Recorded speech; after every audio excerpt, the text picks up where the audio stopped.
Here's the back side of it. This is your circuit breaker or your power supply. Causes it to idle back up. And then these two wires are your kill switch. Putting it back together.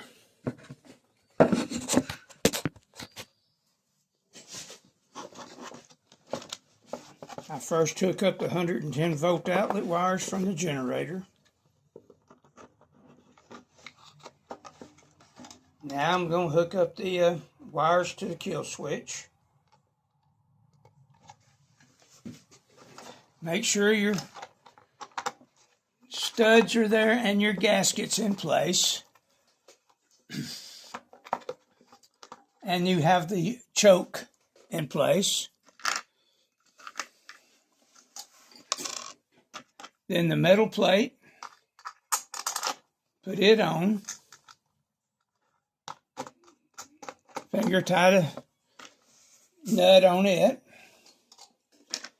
10mm screw. It's the longer one that if you didn't keep up with them.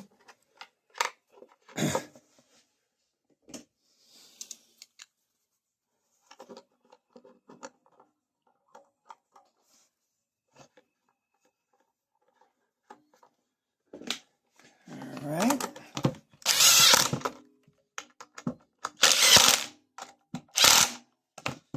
There we go. Fuel tank in place.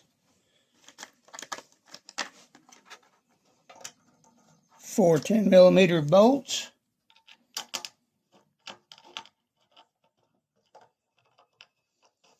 Get them bad boys started.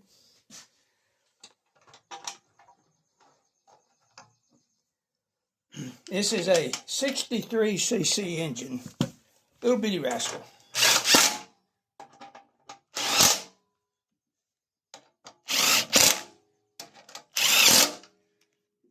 Alright.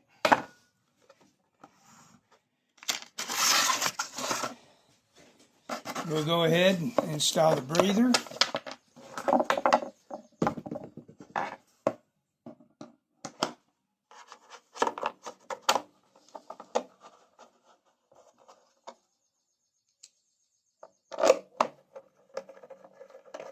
I don't know how many of these little things anybody's worked on, but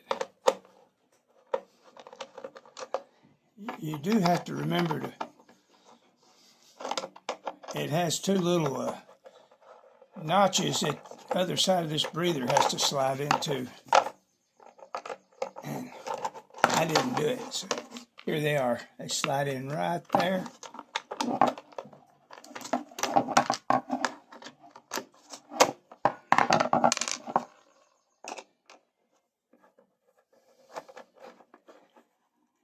Now then, we're about ready to start it.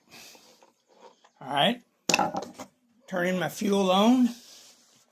I usually use 20% ether starting fluid. These little holes already here. That way you don't get it directly into the carburetor. All right, it's on run, fuel's on.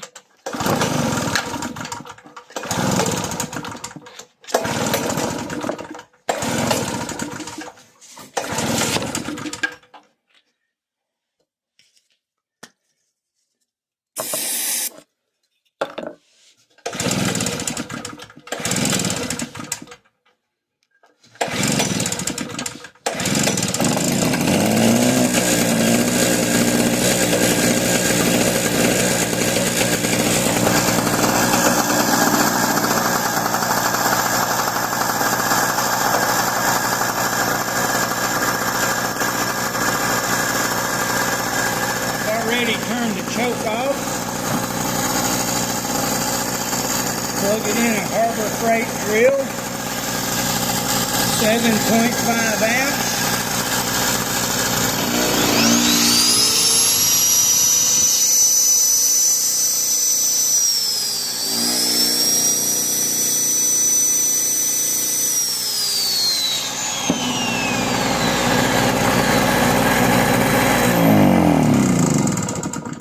But the one thing I didn't tell you is where I got the carburetor for it. I bought it off of Amazon. Here is the part number that I got. Cost $10. Well, fellas, that's it. It was about a 10-minute repair. Easy to do. And, hey, if you got one of these that ain't running, buy a carburetor. All right, guys. Thank you for watching. Oh, like and subscribe.